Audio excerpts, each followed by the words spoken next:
long exposures can lead to shake or blur,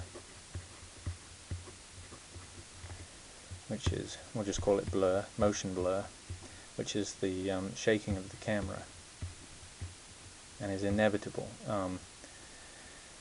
So there's a few things you can do. You can try and maintain higher shutter speeds, faster shutter speeds, and then you won't get the same blur or shake. Well, what is fast? How do you define that? So one of the rules of thumb that we use is 1 over the focal length of the lens that you're using, or the zoom that you're using. So in this case I was using 50mm, so the slowest safe shutter speed to use to get a nice sharp crisp picture would typically be considered to be, in this case it was 1 over 50, and we saw that that was a fairly sharp photograph. If you go any slower than that, say down to a 1/20th, you're starting to sort of get into the sort of danger zone of the exposure being so long it's going to pick up hand shake and the camera shake. Now, shake reduction does affect this rule of thumb, and it does improve things for you. But the problem with relying on shake reduction is, in most cases, you're taking pictures of living, breathing people. The trees might be swaying in the breeze, there might be traffic or cars moving in the background. In lots of different photographic situations, your subject or elements of your picture might be moving. So it's not always fair to say that image stabilization is worth 2 or 3 stops of exposure and allows you to use a much slower shutter speed, because in some cases you still can't use that slower shutter speed. If your children are running around, they're the motion in the picture, and you still have to use a faster shutter speed to freeze that motion. So image stabilization is not going to save every photograph.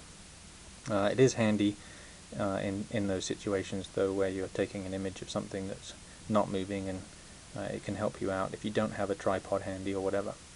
But the real savior is a tripod. A tripod is a extremely useful tool to have in a photographic bag.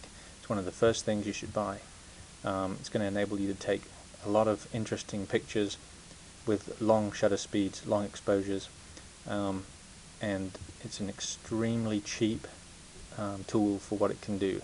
You can buy one for $30. That was my first tripod. It was $20–30, and it lasted 10 years or so if you look after it. The cheaper ones don't last as long, obviously, and a little bit more flimsy, but they are lightweight and can pack away. So a tripod's a handy tool, but again, if your subject's running around or moving, you're not going to be able to use those long exposures even with a tripod. Now, I will mention one other thing with tripods is, when you buy a tripod, other handy little accessories might be remote shutter releases, or using the timer, so that even when the camera's on the tripod, you're not pushing the button and moving the camera ever so slightly on the tripod. So it's handy to use those other techniques as well.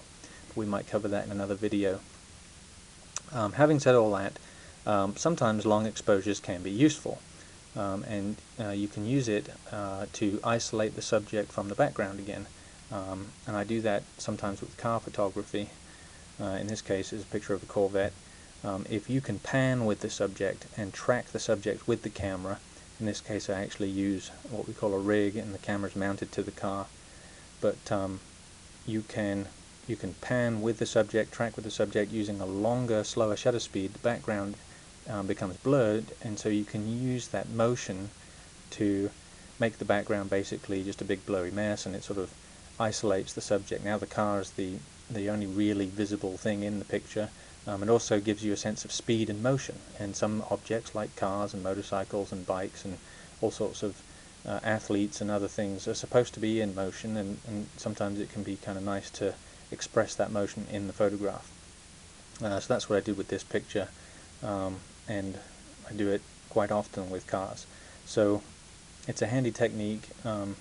You'll see it a lot in magazines and things as well, especially sports, where a photographer pans with the subject. Now, panning can be a tricky thing to do, because you've got to try and match the motion of the subject with the camera, but it's worth practicing and playing with that technique. And one thing you might do if you want to do panning and tracking shots is use the shutter priority mode on the camera, and that allows you to determine a shutter speed that you like that will cause some blurring of the background, and then it varies the aperture and the sensitivity to get the right exposure. And that way you don't have to think about what you're doing while you're trying to take the photograph. You can just tell it a shutter speed, a nice long shutter speed that might be something like 1/10 of a second or something like that, and as you pan with the subject, it'll help you blur the background. So that's shutter speed, and I'm not covering here some issues like the technical details of shutter mechanics. So the way the shutter actually works, the way that the first curtain opens and the second curtain closes, and that kind of thing. I'm going to save that for lighting and flash photography. At this point, this is just a good primer for shutter speed. So hopefully it's been useful. Thanks.